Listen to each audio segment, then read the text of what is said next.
ગુજરાતમાં એક કહેવત છે કે વર્ષે તો વાગડ પેલો, અને આ વર્ષે વાગડ વિસ્તારના રાપર અને ભચાઉ તાલુકામાં આ કહેવત સાચી પડી છે।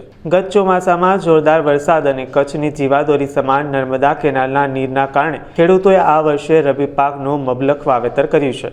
રાપર ખેતીવાડી અધિકારી ભરતસિંહ માળીના જણાવ્યા મુજબ અત્યાર સુધીમાં ₹60 લાખથી 155 હેક્ટરમાં ઘઉં, ચણા, રાયડો, જીરું અને ઈસબગુલ સહિતના વિવિધ પાકોનું વાવેતર થયું છે, જે અંદાજે 80થી 85,000 હેક્ટર સુધી પહોંચશે।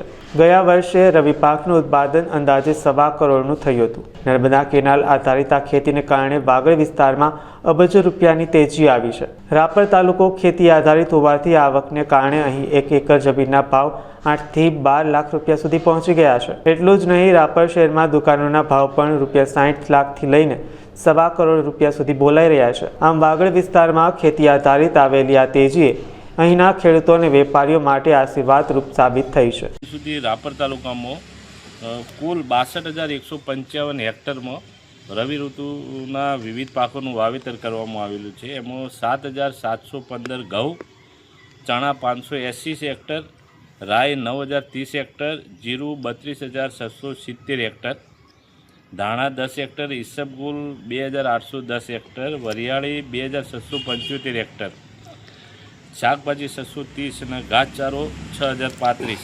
રાપર તાલુકામાં એવરેજ રવિ ઋતુમાં 70,000 આજુબાજુ વાવેતર થતું હોય છે દર વર્ષે, અને એમાં પછી આ કેનાલ આવ્યા પછી અમને છેલ્લા 10 વર્ષમાં વાવેતર આપણું રવિ ઋતુમાં ઘણો સારો એવો વધારો થયો છે, અને આ સિઝનમાં અંદાજિત આપણા ફાઇનલ વાવેતર વિસ્તાર 70,000 આજુબાજુ થઈ શકવાની શક્યતા છે।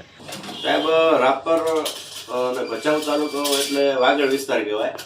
આ વાગડ વિસ્તારમાં આ વર્ષે રવિ સિઝનમાં અત્યારે જીરું, વરિયાળી, ઈસબગુલ, ધાણા, ચણા અને શાકભાજી તથા ઘાસચારાનું પુષ્કળ પ્રમાણમાં વાવેતર થયું છે। અંદાજિત 80થી 85,000 હેક્ટરમાં રવિ પાકનું વાવેતર ખેડૂતો દ્વારા કરવામાં આવ્યું છે।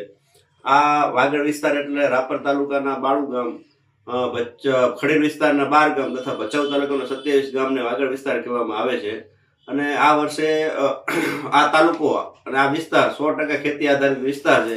એમાં આ વર્ષે ખાડા પ્રમાણમાં ખેડૂતો વાવેતર કર્યું છે, અને છેલ્લા દશકાથી જે નર્મદા કેનાલ આવવાથી ખેડૂતોની પેદાશ સારી આવવાથી ખેડૂતો પણ પગભર થયા છે। એમની સાથે અનેક નાના મોટા જે ભાગ્ય તરીકે ખેડૂતો કામ કરે છે એ પણ સારી એવી પગભર થયા છે। અને રાપર એપીએમસીની અંદર 12 માસ રવિ સિઝન હોય, ચોમાસું સિઝન હોય કે ઉનાળુ હોય, ત્રણેય સિઝનમાં માલ આપતા થયા છે, જેથી રાપરના ખેડૂતો અને રાપરમાં જે ભાગ્ય તરીકે નોકરીયાત મજૂર વર્ગ ને પણ ખૂબ સારો લાભ આ નર્મદા મૈયાના આગમનથી થયો છે, અને ખૂબ સારું વાવેતર થયું છે। અને આશા રાખીએ કે આ રવિ સિઝન ખેડૂતોને સારું ઉત્પાદન મળે અને સમૃદ્ધ થાય।